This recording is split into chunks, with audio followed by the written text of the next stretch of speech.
우리가 지금 마태복음 지난 7월부터 마가복음 7월부터 계속 하고 있습니다. 오늘 7번째네요. 4장까지 읽었는데 우리가 지금 읽고 있는 이 마가복음은 예수님의 이때로부터 해서 한 30년 후가 되겠죠. 베드로의 제자였던 그 요한 마가가 기록한 그 복음서 우리가 계속 읽고 있고 오늘 4장 읽었습니다.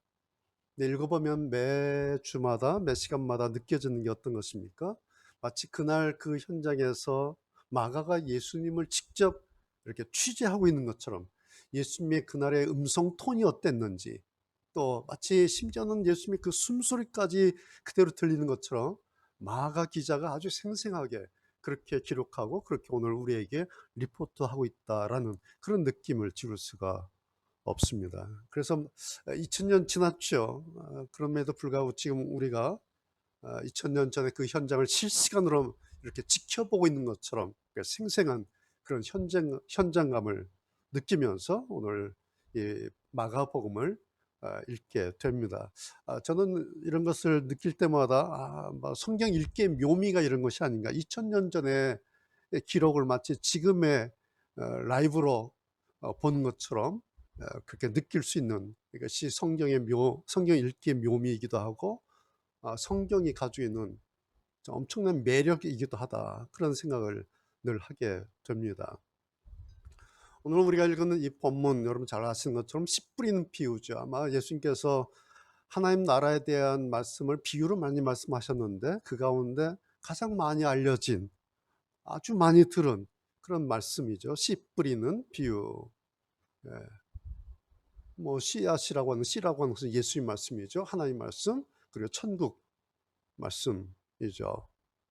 그 씨앗을 뿌렸는데 네 가지 밭이 있다 그러는 거죠. 길가, 그 다음에 얇은 돌밭, 가시덤불, 그 다음에 좋은 땅.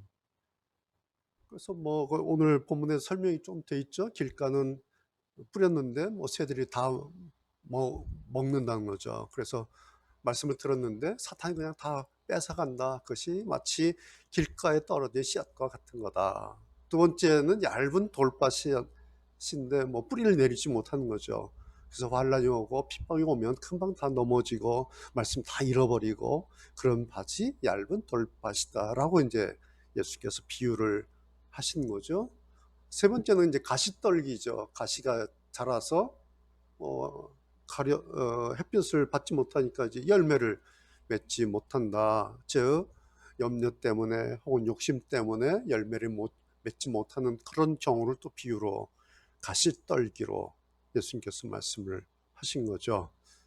네 번째는 이제 좋은 땅, 우리가 옥토와 같은 밭이다 그렇게 말을 하는데 말씀을 듣고 아주 뿌리를 내리고 열매를 맺어서 30배, 60배, 100배 그렇게 열매를 맺게 되는 그런 거다 하시면서 이제 씨앗 뿌리는 이 비유를 통해서 하나님 나라가 어떤 것인가를 말씀을 한 거죠. 저도 이 설교 얼마나 많이 했고 여러분들 많이 들으셨죠? 다 이래 놓고 이제 설교자들이 하는 말이 이런 거죠. 여러분 길가밭, 돌밭, 가시떨기밭 되지 마시고 좋은 땅 되십시오. 옥토와 같은 그런 마음을 가져서 많은 열매를 맡고 여러분 복받고 그렇게 사시길 바랍니다. 라고 이제 이렇게 적용되는 말씀을 설교자가 하면 성도들은 이렇게 들으면서 그래, 좋은 밭 돼야지. 좋은 밭처럼 그렇게 되자. 라고 이제 또 결심도 하고 그러죠. 이게 이제 일반적으로 이 10분의 비율을 가지고 설계하고 들으면서 이해하는 그런 내용이죠. 지금까지 많이 그랬습니다. 그런데 오늘 마가복음 4장 예수님의 이 비유를 다시 뜯어서 조금 이렇게 읽어보면 정작 이 말씀하신 예수님은 이 비유 말씀 끝에 지금 설교자들이 하는 것처럼 이렇게 하지 않으셨다는 거예요. 여러분 이래야 됩니다. 길가밭 되면 안 됩니다. 얇은 돌밭 되면 안 됩니다. 가시떨기 같은 사람 되면 안 됩니다. 좋은 땅 같은 그런 사람 돼야 됩니다. 이렇게 해야 됩니다라고 예수님은 이런 걸 요구하시지 않았어요. 대신에 뭐라고 말씀하시냐니까 엄청난 말씀하시는데 여러분 12절을 한번 보세요. 저희로 보기는 보아도 알지 못하며. 그 앞에 생략된 말씀 이런 거예요. 내가 이렇게 비유로 돌려서 어렵게 말하는 까닭이 있는데 그것은 뭐냐니까 요 말이 생략됐어요. 그 이유는 사람들로 하여금 보기는 보아도 알지 못하게 하고 듣기는 들어도 깨닫지 못하게 하여. 그러니까 뭐예요? 내가 일부러 깨닫지 못하게 하려고 지금 비유로 하는 거야. 왜?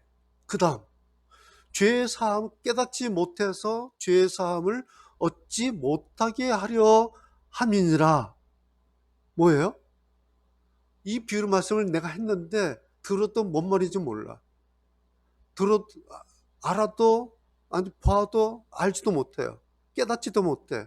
그래서 결국은 죄의 사함을 받지 못해서 구원에 이르지 못하게 하기 위해서 내가 이 비유로 말씀하는 거다. 이런 말씀이에요. 이해가 되세요? 12절 다시 보시면요. 우리의 기대와 달라요. 알지 못하게 하려고, 깨닫지 못하게 하려고, 죄사함을 얻지 못하게 하려고 내가 지금 비유로 말하는 거야. 그러라고 일부러 이렇게 내가 어렵게 도대체 무슨 말인지 모르게 비유로 말하고 있다. 예수님의 정작하신 말씀은 이거예요. 여기까지 했어요. 12절에서. 이 예수님의 비유 말씀을 지금 마가가 그 곁에서 듣고 있었다면 어땠을 것 같아요? 얼마나 이상한 말씀이고 마가가 얼마나 놀랐겠어요. 왜 그랬을까요? 얼마 전에 예수님 하신 말씀이 있어요. 마가복음 2장에서 얼마 전에는 이렇게 말씀하셨어요. 내가 이 땅에 왔는데 그 이유는 뭐냐니까 내가 의인을 부르러 온 것이 아니라 죄인을 부르러 왔다. 죄인을 불러서 죄 사함을 얻고 구원시키기 위해서 내가 이 땅에 왔다라고 얼마 전에 기록으로는 마가복음 2장이에요. 얼마 전에는 죄인을 부르러 왔다고 말씀해 놓으시고 기록으로 4장, 2장 지나서는 내가 죄 사함을 얻지 못하게 하기 위해서 비유로 말한다. 완전히 반대 말씀을 하시는 거예요, 지금.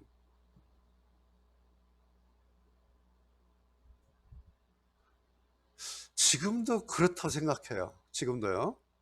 예수님이 하신 말씀을 성경을 그냥 흘려 듣는 사람에게는 예수님의 말씀도 그게 그거예요. 그냥 흘려 들으면 이 말이나 저 말이냐, 아, 그렇다, 그렇다, 이렇게 흘려 들어요.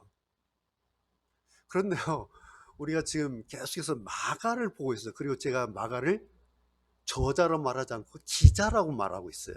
리포터는 기자예요. 기록자, 기자.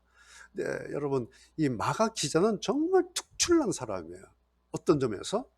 집중력이 엄청나요. 그리고 관찰력이 아주 예민한, 예리한 사람이에요. 네.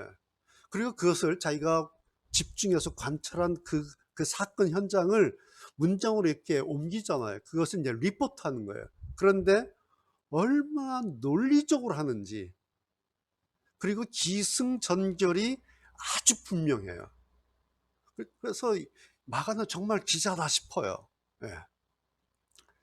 그런 마가에게 오늘 이 비유 말씀은 여러분 얼마나 황당하고 얼마나 어리둥절했겠어요. 왜요? 자, 마가가요, 자기 리포트 복음서죠. 마가복음을 시작하면서 예수님을 어떻게 소개했냐니까 여러분 기억나세요? 예수님은 하나님의 아들 그리스도다라고 1장 1절에 이렇게 소개하고 이제 리포트를 시작한 거예요. 이렇게 딱 시작했는데 하나님의 아들이시다, 그리스도다라고 시작하고 지금 4장밖에 안 왔어요. 그런데 그 하나님의 아들이라고 소개했던 그분이, 그리스도라고 소개했던 이분이 앞뒤 완전히 다른 말씀을 지금 하고 계신 거예요. 어쩌면 마가가 야 이거 어떻게 수습하지? 아마 마가도 좀 혼란스러웠지 않았을까. 그런데 마가가 누굽니까? 마가는요 그냥 뼛속까지 기자예요. 그냥 DNA 자체가 기자예요. 이 사람은 보면. 여러분 기자라는 게 뭐예요? 기자는 딱 하나예요. 사실을 그대로, 팩트 그대로 자기의 어떤 어떤 감정을 가감 없이 현장 사실을 그대로 전하면 이게 진짜 기자예요. 마가는요, 예수님을 좋게 포장하지 않았어요. 예수님의 말씀을 아름답게 꾸며서 이렇게 그럴듯하게 포장하지 않았어요. 그냥 그날 현장 목소리를 그대로 날 것으로 내보냈어요. 물론 마태도 그랬고요, 누가도 그랬어요. 복음서 기자 누구 하나 예수님의 내가 이 말씀 잘 이해되지 않는데, 혹은 이 말씀 그대로 전하면 사람들이 오해하고 사람들이 예수님 이상하다고, 이상한 분이라고 그렇게 생각할 텐데, 이 말씀 전하면, 요 그대로 전하면 예수님한테 마이너스 될 텐데, 요거 좀 편집 좀 하자 라고 하지 않아요. 그냥 액면 그대로 날 것 그대로 전해요. 절대로 예수님 말씀 가지고 소설 쓰지 않아요. 그래서 여러분, 복음서가 성경인 거예요. 그래서 복음서가 예수님 말씀인 거예요. 오늘 여러분과 제가 우리가 볼 것은 뭐냐니까, 12절처럼 아까 확인한 12절처럼 그렇게 말씀하시는 그 예수님이 이 정확한 마가의 눈에 어떻게 보였을까라는 거예요. 여러분, 12절의 예수님 어떤 예수님처럼 이렇게 느껴지십니까? 12절의 예수님. 내가 이렇게 비유로 말하는 이유는 들어도 알지 못하게 하기 위해서, 보고도 깨닫지 못하기 위해서, 듣고 죄사함을 받지 못하기 위해서 내가 비유로 말한다 라고 이렇게 말씀하시는 이 예수님은 어떻게 느껴지십니까? 저는 이렇게 느껴져요. 사람에게 구걸하지 않는 예수님. 사람에게 제발 이렇게 해달라고 애원하지 않는 예수님이에요. 이 예수님은 오히려 당당하게 예수님께서 아니 말고 그러시면서 완전히 주도권을 잡고 팔짱을 끼고 그냥 그 자리에 멈춰 계신 그런 예수님 모습이에요. 여러분, 느껴지십니까? 이런 예수님을 마가가 봤을 거예요. 마가의 느낌이 어땠을 것 같아요? 오우, 겁나 멋져. 이야, 아마 마가가 그렇게 느끼지 않았어요. 이야, 멋있다. 여러분, 오늘 마가의 이 느낌이 느껴져야 성경을 읽는 거예요. 오늘 12절 읽을 때에 마가가 느꼈다. 와, 멋있다. 야, 대단하다. 야, 어떻게 저렇게 말씀하시지? 마가가 이걸 느낀 거예요. 그래서 그대로 날 것으로 전했는데, 오늘 우리도 마가가 느낀 이 느낌이 느껴져야 성경을 제대로 읽은 겁니다. 이것이 오늘 제 설교 제목이에요. 명품 예수 복음이라는 게 이런 거예요. 예수의 복음이 이게 느껴져야 이게 명품이구나. 이제 그때 이후로 이 말씀 가지고 설교자들이 모두 이렇게 설교를 해요. 아까 말씀드린 것처럼, 여러분, 우리는 길가 같은 사람 되면 안 됩니다. 여러분, 우리는 얇은 돌밭처럼 말씀의 뿌리를 내리지 못하면 큰일 납니다. 그러면 안 됩니다. 성도 여러분, 우리는 가시덤불처럼 하고 있다가 유혹이 오고 돈 욕심이 생겨서 말씀 다 날리고 말씀 잊어버리면 큰일 납니다.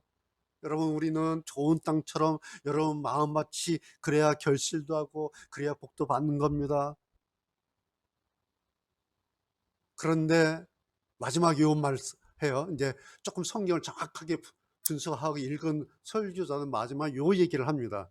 그런데 성도 여러분, 좋은 땅이 될 수 있는 확률은 4분의 1입니다. 4가지 밭이 있는데 좋은 땅은 4분의 1 확률입니다. 그러니까 좋은 땅 되기 위해서는, 좋은 밭 되기 위해서는 4분의 1의 확률이 들기 위해서는 열심히 해야 되고 뜨겁게 해야 되고 충성되게 하셔야 됩니다 라고 설교 결론에 가서 마무리를 지어요. 그러면서 청중들이 이 설교를 듣고, 그래, 내가 열심히 해서 뜨겁게 해서 충성되게 해서 4분의 1 좋은 땅 돼야지 라고 듣고 결심을 하죠. 대부분의 설교가 이렇게 돼 있어요. 저도 이렇게 설교했던 적이 여러 번 있습니다. 그런데 정작 이 비유 말씀의 제1저자, 원저자죠. 예수님. 예수님이 오늘 이 비유의 이 제1저자예요. 근데 이 원저자의 말씀은 정반대예요. 뭐라고? 아님 말고. 이렇게 돼요. 여러분 성경 오늘 잘 보셔야 돼요. 4분의 3, 세 가지 밭에 해당되는 이 사람들한테 예수님께서요, 그래, 여러분 그러면 안 됩니다. 4분의 1 좋은 땅 되셔야 됩니다라고 애타게 외치고 계시지 않아요. 오히려 이렇게 툭 던져버려요. 알겠어요? 네 가지 밭인데 세 가지 밭은 그런 밭이에요. 그냥 4분의 3으로 사세요. 그리고 4분의 1 당신들만 좋은 땅 되세요. 확률을 해봐야, 아무리 애써봐야 확률로 25%밖에 안 돼요. 나머지 75%는 어떻게 할 수가 없어요. 사실 이런 거예요. 여러분, 예수님의 비유라고 하는 것이 예수님의 의도가 이런 겁니다. 이 비유의 의미를 여러분 알겠습니까? 아시겠습니까? 여러분, 듣고 보니까 어떤 마음이 드십니까? 이렇게 말씀하신 예수님이 어떻게 보이시나요? 이렇게 좀 매정하달까? 이렇게 좀 냉정하게 이렇게 말씀하시는 예수님은 어떤 예수님 같아 보이십니까? 여러분, 이런 예수님은 좋은 예수님이에요? 아니면 비정한 예수님이신가요?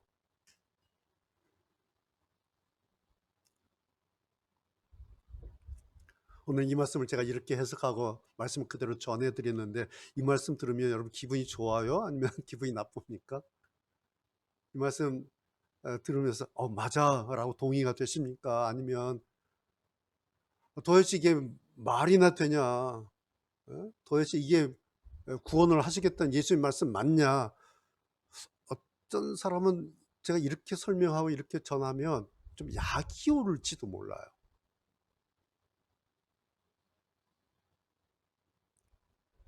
여러분, 예수님 말씀이요, 정신 바짝 차리고 들어야 돼요. 사람들이요, 습관이 있어요. 한 가지 뭐냐니까, 예수님은 사랑의 예수님이시잖아요. 하나님은 사랑의 하나님이에요.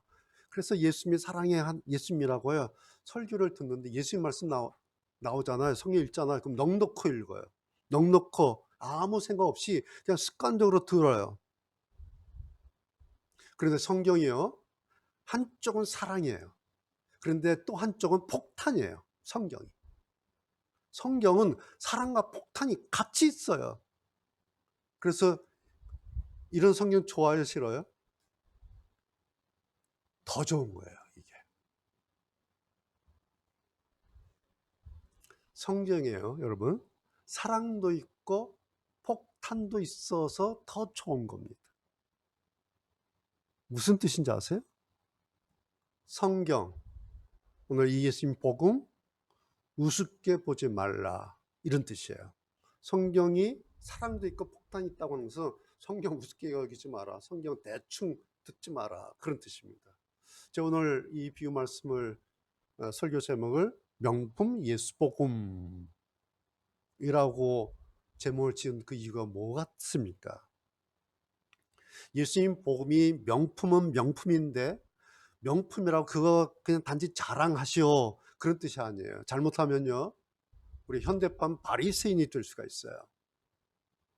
자기들끼리 모여서 뭐 교회 안에 모여서 명품 해봐야 이거 아무 영향가 없어요. 성경 알고 배운 거 가지고 뭐 쩍쩍 뭐 이렇게 하라는 말씀이 결코 아니에요. 예를 들면 이런 거예요. 라떼 얘기 좀 할게요.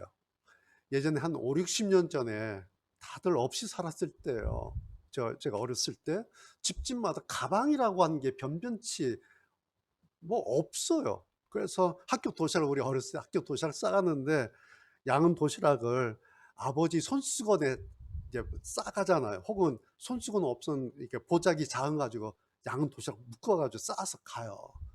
그러면 가다가 막 움직이잖아요. 그럼 학교 가서 열어보면 김치 국물 다 흘러요. 냄새 나죠.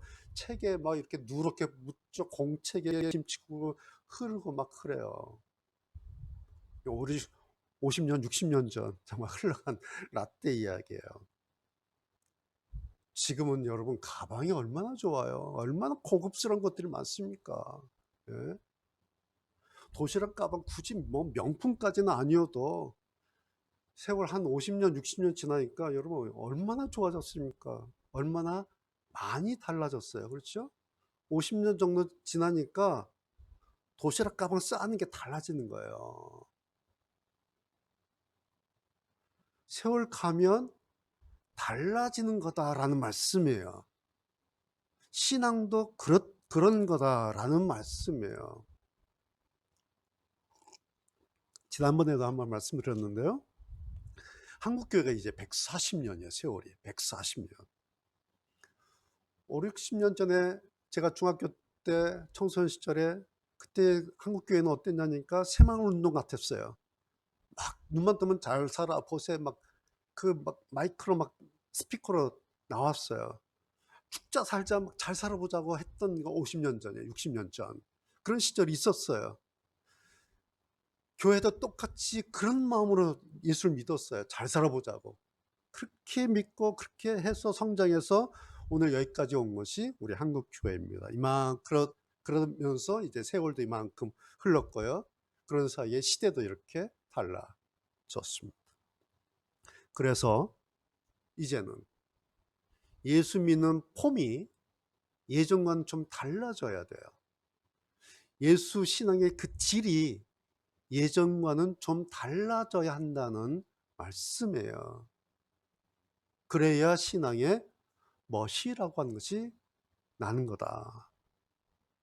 세월을 갔다고 시대가 달라졌으면 신앙도 달라져야 된다라는 말씀이 뭐 변질되자 그런 말씀 결코 아니죠. 변화되어야 한다. 믿음의 내용, 믿는 방식이 좀 달라져야 한다라는 그런 말씀. 우리 교회에서는 이 말씀 제가 여러 번 많이 말씀을 드리는 말씀이에요.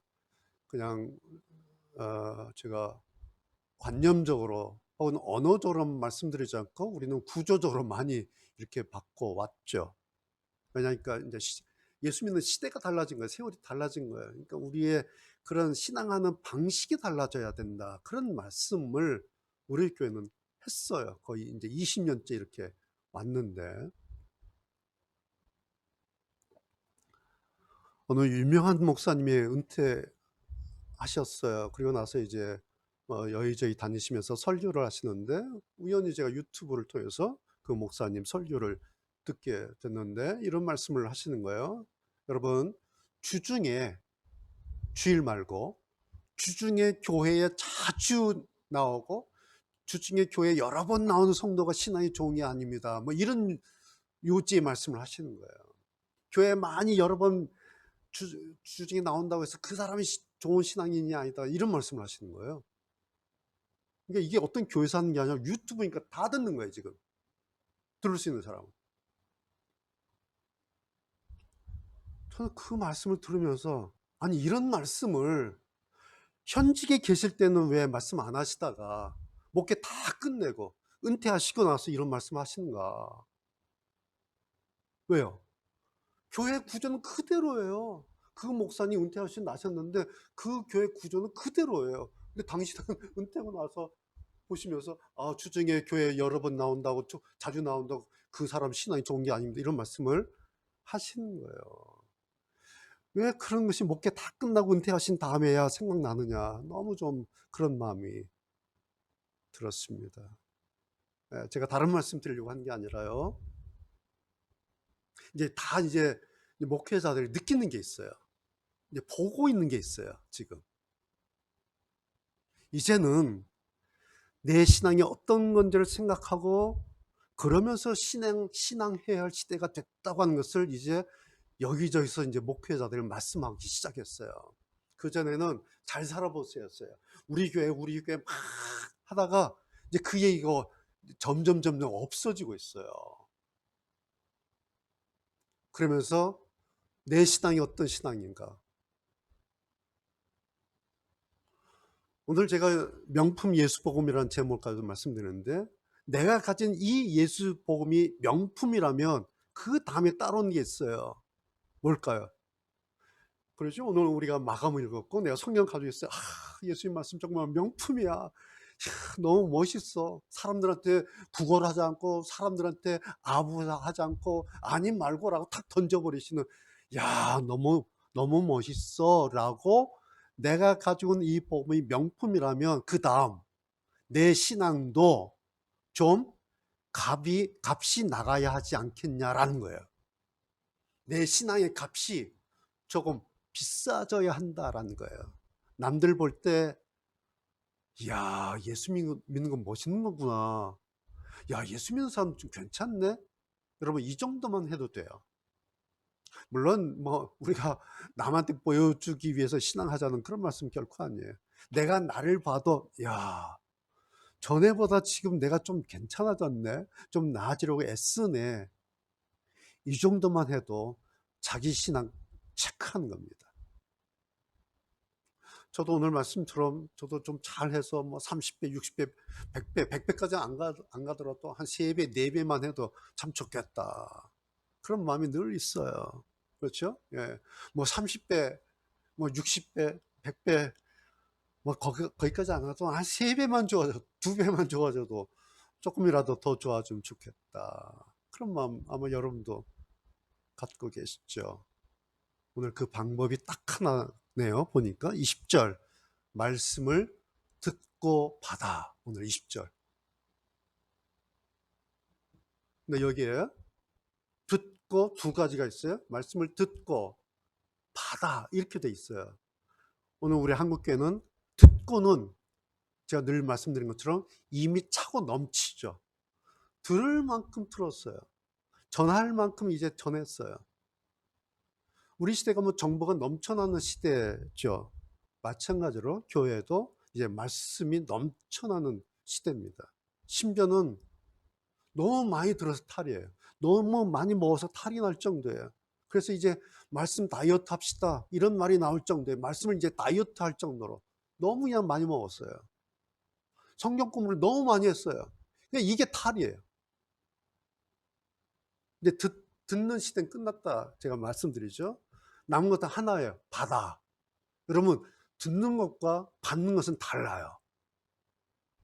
어떻게 다르죠? 자기 것으로, 내 것으로 받는 거예요. 내 것으로 받아서 내 것으로 소화해내고 내 양분으로 삼는 것, 이것이 바다예요. 자기 것으로, 내 것으로 받은 그 씨앗 하나가 이제 조금 시간이 지나면 뿌리를 내리겠죠. 거기에 작은 싹이 하나가 트겠죠. 그리고 거기서 작은 꽃이 하나 피겠죠. 그러다 거기서 작은 열매가 하나 맺히겠죠. 그러면 그 열매는 뭘까요? 명품 열매예요. 그게. 왜 그럴까요? 왜 우리가 말씀을 받아서 뿌리를 내리고 싹이 트고 꽃을 피우고 작은 열매 하나가 맺히면 그게 명품 열매일까라는 거예요.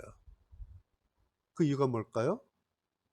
처음부터 족보가, 씨앗 족보가 명품이었으니까 그런 거예요. 명품 씨앗에는 명품 열매가 달리는 겁니다. 그래서 이거 우리가 알고 있어야 돼요.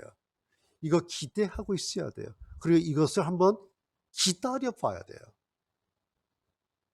여러분, 왜 그렇게 지금까지 많이 말하고 듣고 또 말하고 듣고 말하고 듣고 계속 이것만 반복하고 살았을까?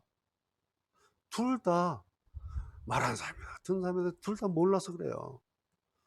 듣고 전하는 이 씨앗이 명품 복음 씨앗인지 모르고 그 씨앗이 떨어지면 나중에 명품 열매 열게 될 거다라는 그 생각조차, 그 기대조차 하지 않아서 그랬다라는 것입니다. 그러면서 서로 딱 하나 한 게 뭐겠어요? 뿌리고 날리고 뿌리고 날리고 뿌리고 날리고 뿌리고 날리고 수십 년 이것만 그냥 반복한 거예요. 그러다 자기 마지막 임종 때가 다가오면 누워서 한마디 던져요. 야, 예수님 계시냐? 야, 천국이 있냐? 나 천국 갈 것 같냐? 헷갈리는 거예요.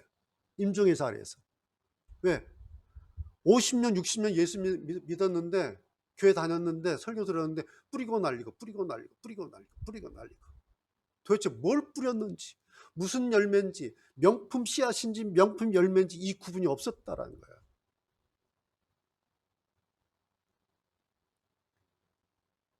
저는 오늘 너무 많이 저도 알고 있고 설교하고 들었던 이 씨 뿌린 비유 말씀을 들으면서 이 예수님을 다시 보는 거예요.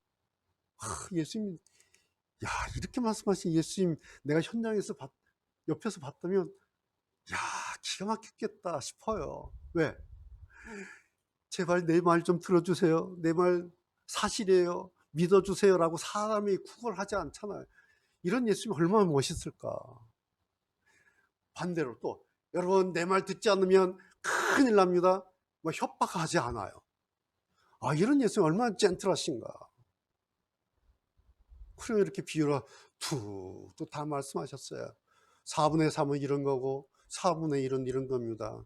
아님 말고 툭 또 던져주시고 한마디 턱 던져 또 들을 귀 있는 자는 들을지어다.